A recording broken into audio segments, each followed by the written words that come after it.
How come my lungs seem to be able to run more than my legs? I was asked this question in some other words the other day by one of our runners, and I've heard it so many times over the years, and it's something that I've experienced myself where people say something like, my cardio is better than my legs can handle, or something like that, or it seems like I can get fitter faster than my legs can cope with. And this is a super common problem where runners, especially if you're getting back into running after some time off, which might be because of injury or other reasons, or if you're getting into running for the first time, your fitness seems to build up. Like you feel like you have the energy and you're not out of breath and you want to run more and you want to run more frequently and you want to run further, but your legs don't seem to be able to handle it. They hurt. Sometimes you have specific pain or injuries or niggles in specific places, but you don't seem to be able to get your legs to keep up with the physiological fitness gains that you're seeing in terms of your cardio. And so what I'm going to break down today is a concept that I think of quite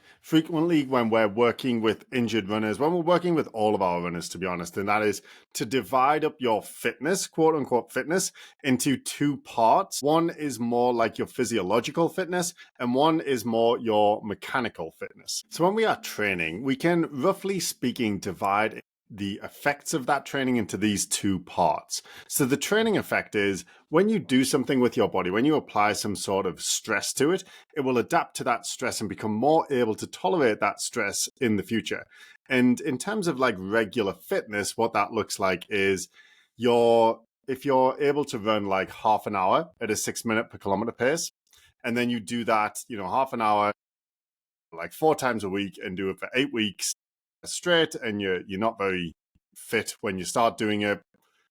8 weeks later, you'll be able to do that same run and you'll be able to run faster than 6 minutes per kilometer for the same amount of energy expenditure, which is to say you'll be fitter, you'll be more able to produce that output with less effort. And this is, like said more simply, this is just like training, right? We all know that if we run a lot, we get better at running. If we run far, we get better at running far. If we run fast, we get better at running fast. This is just the training effect. It is the way the body adapts to the stimulus is applied to it. And it's very intuitive, right? But we're going to sort of break it down a little bit more. So that training effect, the physiological aspect of it that allow us to run faster for the same amount of energy expenditure are in the following places. Like there's lots of them, but these are like the broad overview. We've got an increased output by the heart, right? So we have increased cardiac output because your heart muscle gets bigger. You have more capillaries in the muscles. The capillary network gets denser. So when that grows, you're now pushing more blood out of the heart. You're better able to distribute that blood across the muscles and all of the muscles of particularly the legs. You have more of this stuff called myoglobin in the muscles, which is like an emergency store for energy for when you're running. And importantly, you have more mitochondria within the muscles, and I think they get bigger too. So you have more mitochondria that are more efficient at producing energy. So you can see right across the chain from the heart to the blood vessels, to the fueling of the muscles, to the actual conversion of glucose and oxygen into energy, right across that chain, you have adaptations that make you more efficient, that make you run faster for the same amount of energy. Now, we also have mechanical adaptations to stress. So when we're running, let's take that same example, 4 times a week for half an hour, we are putting mechanical stress on the legs. So if we take the knee, for example, each step when you hit the ground, there's roughly 3 times your body weight experienced by the knee as a mechanical ground reaction force. So if you were to take the average female runner in terms of like height and weight, and then look at how many steps they take per hour, they'll take about 5,000 steps per hour. So if you multiply one by the other, it gets to like 1.8 million pounds of force or somewhere in that region, right? So it's a ton of stress, a ton of force going through the knee per hour when we're running.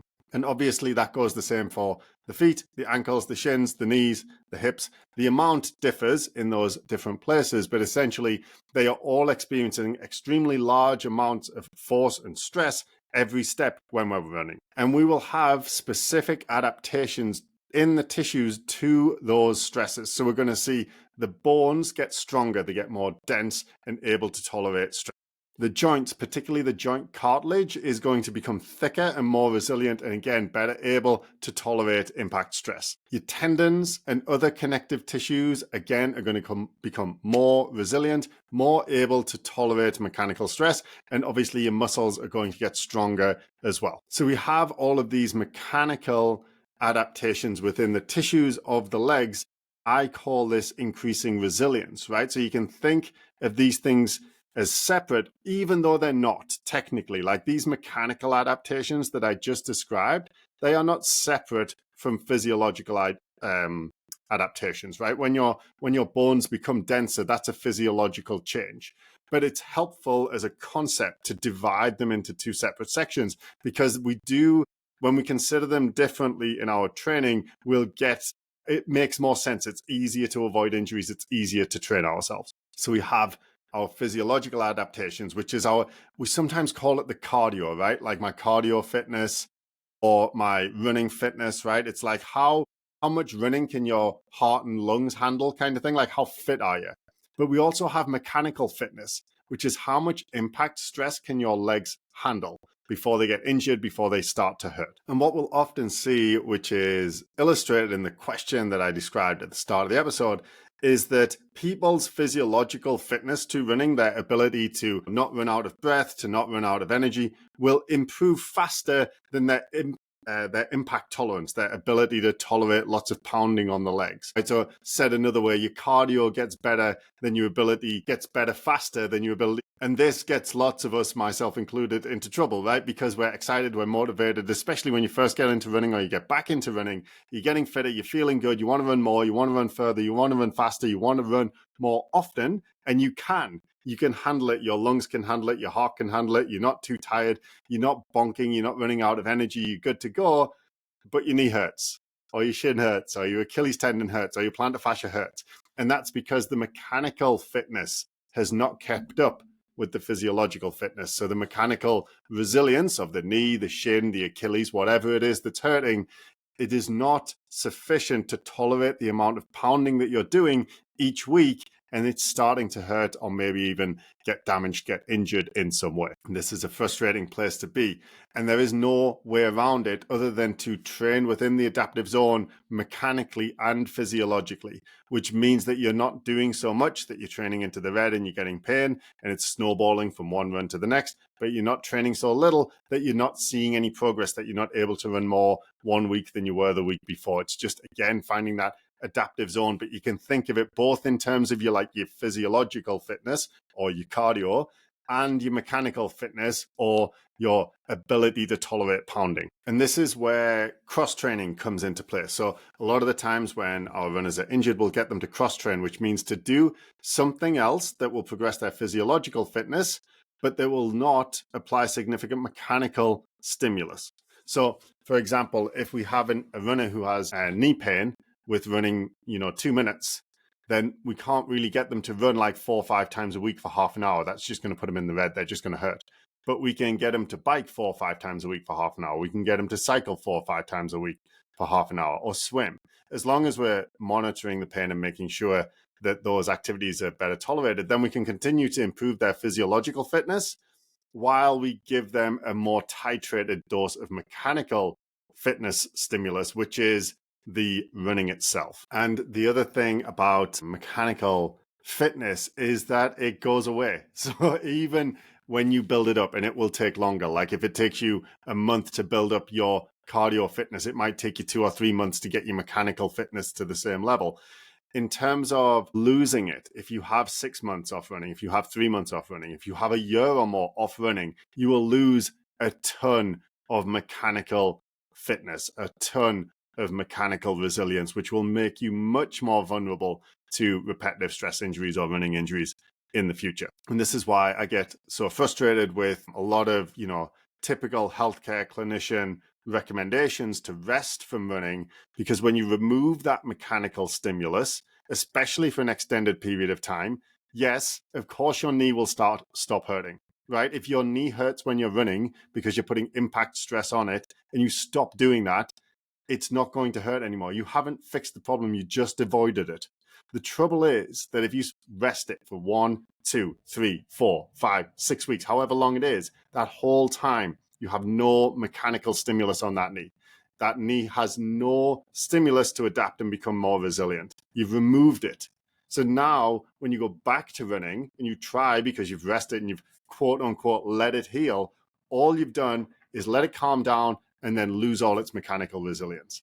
So then when you go back to running, the reason that you had the problem in the first place, which was that you lacked the mechanical fitness, is still not resolved, and it's worse because now you have whatever period of time you've rested, you lost some mechanical fitness through that time as well.